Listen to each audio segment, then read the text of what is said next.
माघ मास महात्म 29वां अध्याय। बोले कृष्ण भगवान की जय। उमापति महादेव की जय।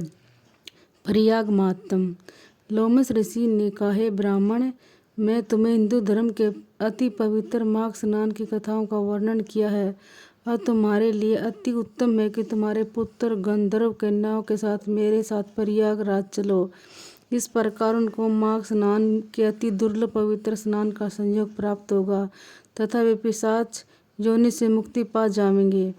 ऋषि के आदेश के अनुसार वे सब पिशाच तथा पिशाचनियाँ सहस त्रिवेणी जल में स्नान हेतु जाने के लिए तैयार हो गए। तत्पश्चात वे आकाश मार्ग से गंगा यमुना स्नान हेतु चल दिए। आकाश मार्ग से जाते हुए लोमस ऋषि ने उनको प्रयाग महात्म का पवित्र वर्णन किया।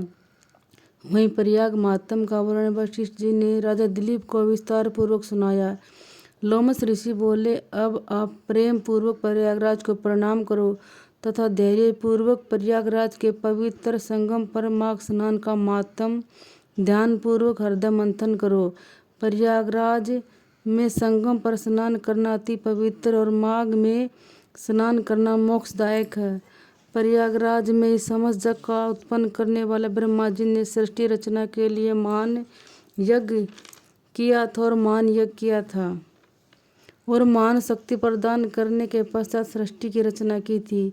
भगवान विष्णु ने हृदय से लक्ष्मी जी की भार्या रूप में कामना की थी तथा गंगा यमुना सरस्वती के पवित्र संगम में स्नान किया था। अमृत मंथन के समय विष्णु जी की कामना पूरी हुई थी।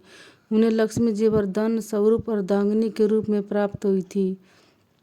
प्रयागराज का वह पवित्र स्थल है जहाँ प्रलय के समय मार्कंड ऋषि ने शरण ली थी।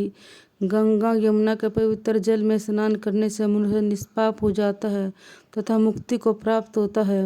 प्रयाग महात्म। प्रयाग स्नान के संबंध में अनेक घटनाएं प्रसिद्ध हैं, जिनमें से कुछ निम्न है। त्रेता युग की बात है। प्रचीर ऋषि ने गंधर्व ऋषि को क्रोध में श्राप दिया कि तू काक होगा। गंधर्व ऋषि श्राप के फलस्वरूप काक बन गए। काक ने त्रिवेणी में के संगम पर स्नान किया। वह माघ मास का था। गंधर्व ऋषि तुरंत श्राप से मुक्त हो गए।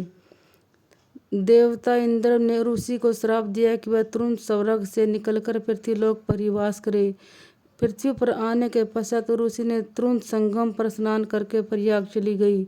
उसके स्नान करते इंद्र का श्राप का विध्वंस हो गया। नहुस का पुत्र दैती था। दैती के कोई पुत्र नहीं था। दैती ने संगम में स्नान किया तथा पुत्र प्राप्ति की कामना की। उसके संकट समाप्त हो गए तथा धन की अपार वृष्टि हो गई और पुत्र प्राप्ति की कामना भी पूरी हुई। सनकादिक ऋषियों ने प्रयागराज में ही निवास किया था। वे संगम में नित्य प्रतिदिन स्नान करते थे। उनको योग सिद्धि प्रयाग में ही प्राप्त हुई थी। जो भी व्यक्ति प्रयाग में संगम पर प्रेम व श्रद्धा पूर्वक स्नान करता, उसकी इच्छा अथवा कामना अनुसार सिद्धि प्राप्त होती है, वह मनोकामना पूर्ण होती है।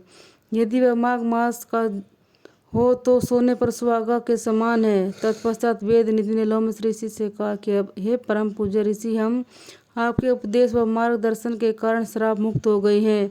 लोमस ऋषि ने कहा, राजन, ध्यान से मेरी बात सुनो।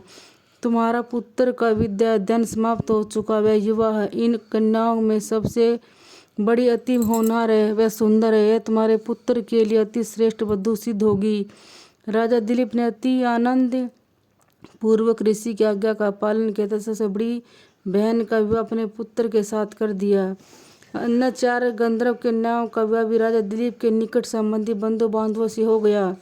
वह युवा है। इन कन्याओं में सबसे बड़ी अति होनहार है, सुंदर है। यह तुम्हारे पुत्र के लिए अति श्रेष्ठ वधू सिद्ध होगी।